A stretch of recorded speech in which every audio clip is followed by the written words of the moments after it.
Welcome to Magic Life. We are thrilled that you've chosen to join us in our mission to provide exceptional care and support. At Magic Life, we don't just offer jobs, we offer opportunities to make a meaningful difference. Being a support worker is not just a role, it's a journey towards making real positive changes in people's lives. Many of our managers, deputy managers and area managers began right where you are today.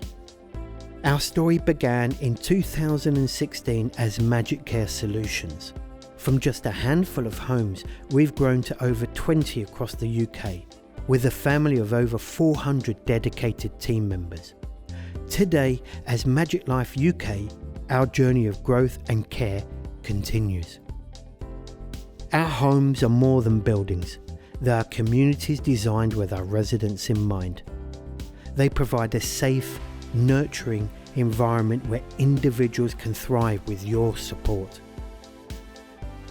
As part of the Magic Life family, we expect dedication, empathy, and a commitment to excellence. In return, we offer not just a job, but a career filled with growth, flexible hours, competitive pay, and satisfaction of making a real difference. We invest in you through training and development, helping you grow both personally and professionally. Your journey with us is not just about work. It's about becoming part of a family that values each member. Let's hear from some of our team members and take a closer look at the incredible environments you'll be working in. My name is Joseph Kucik. I'm in a position of service manager at Burlington Lodge. I would say that our daily care contain a lot of small success stories. Our service users they got a condition which comes from birth, so there's not too much chance to improve some skills or because they got the learning disabilities, they got different they are non-verbal. So what I would say that anything what makes smile on their face is our success story. Well, when I joined Magic Life, initially I think I've said I wanted to do something with my hands, something physical. But when I joined Magic Life, I realized that there were two areas that really motivated me.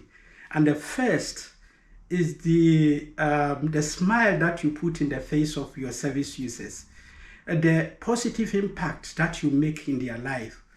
For example, when you see that someone is,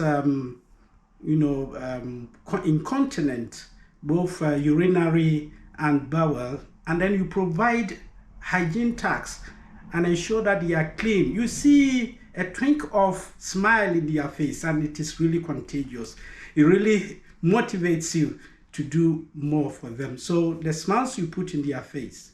And besides that, with Magic Life, we don't just do personal care or taking them into the communities. I have now been trained as a clinical staff that I'm able to perform this test, how do we call it, to make a test.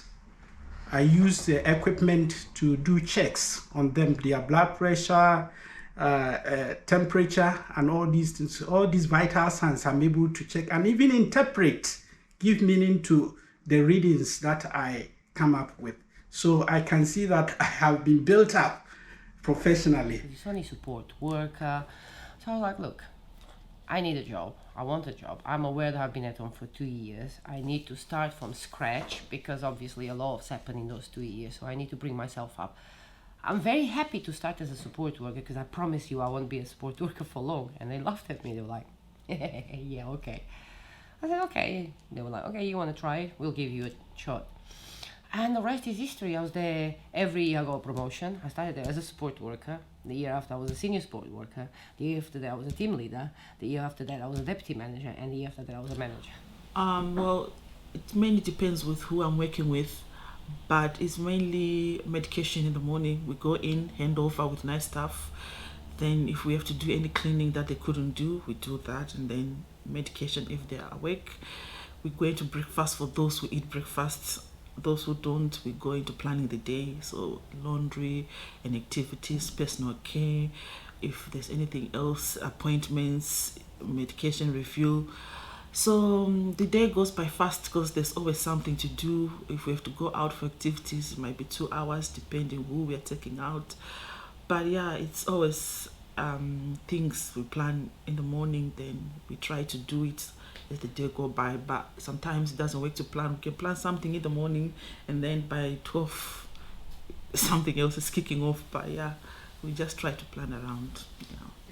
That's the most rewarding part of our job, seeing that you've actually made, no matter how small, no matter how big it is, it's just seeing that difference that you've made in their life, and it's just being there at some point as well. And it's not even just about just the activities and doing those fun activities with them. It's the small things of just the small interactions and actually communicating with them, even though they're non-verbal. Don't just think that they can't talk to you back. They do. They've got other ways of talking to you. Their body language shows that they've appreciated you and everything that you've done for them.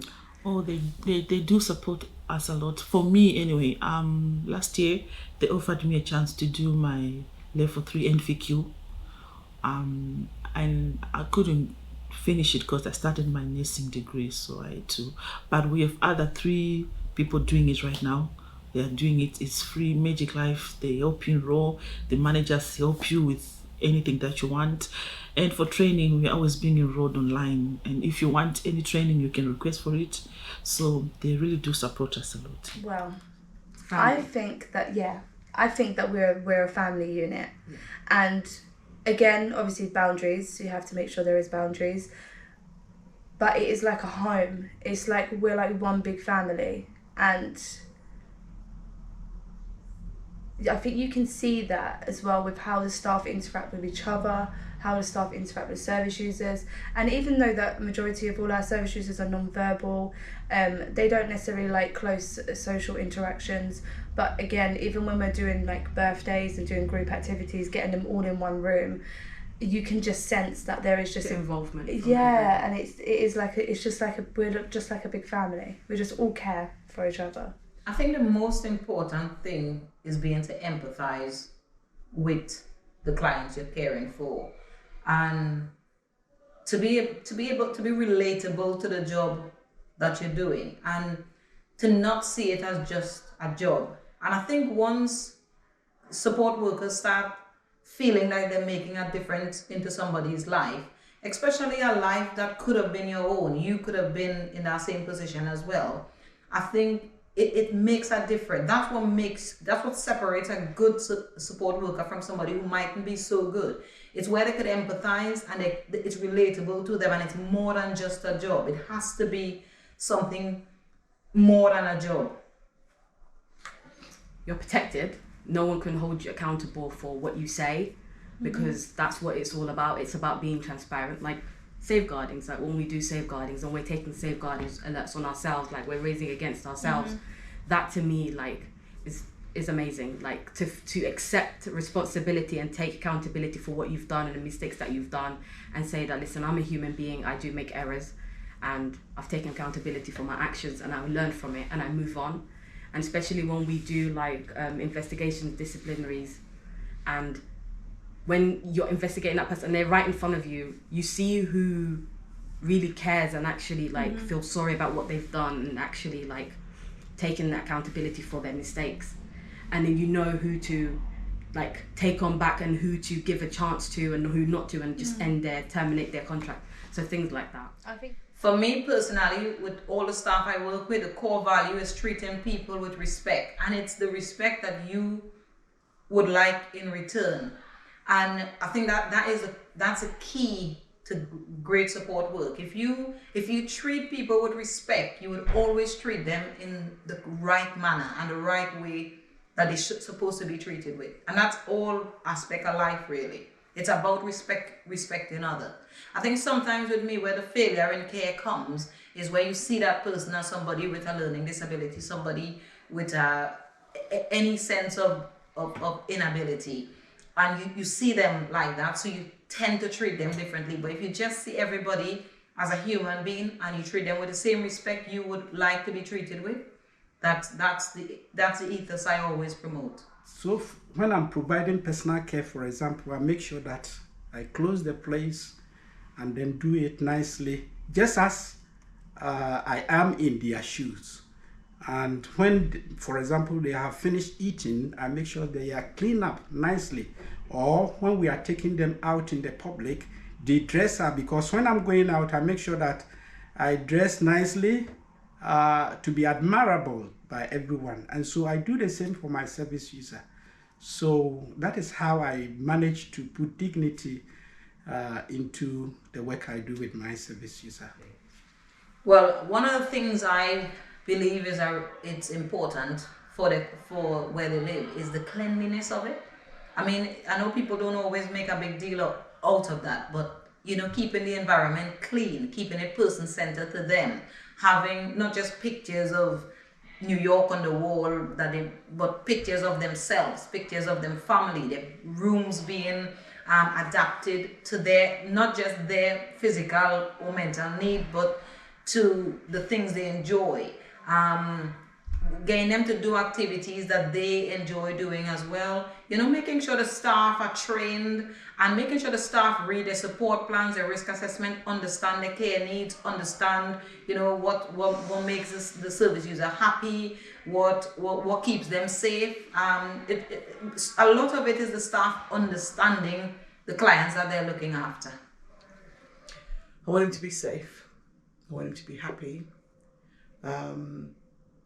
I want the people around him to be patient, to be vigilant, to look out for little things and to understand Errol, what is his specific needs, what are the things that he likes and doesn't like, I want him to feel that he's not a nuisance and that they realise that whilst this is a job for them, this is Errol's life, and that that I know that the job can be quite stressful.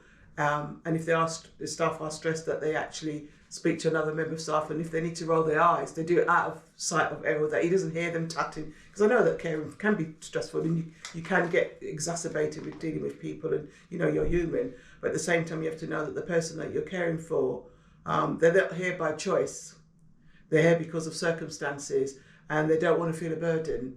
And if you lose your patience with them, if you tut and roll, then you make them go into a shell. And I don't want that. I want Errol to feel comfortable. If he needs to go to the toilet, he should be comfortable to say, I need to go to the loo now, and that nobody's going to roll their eye. They'll come and assist him, make him feel comfortable, and that they have to know that each time he has to strip off to be washed, that's part of his dignity.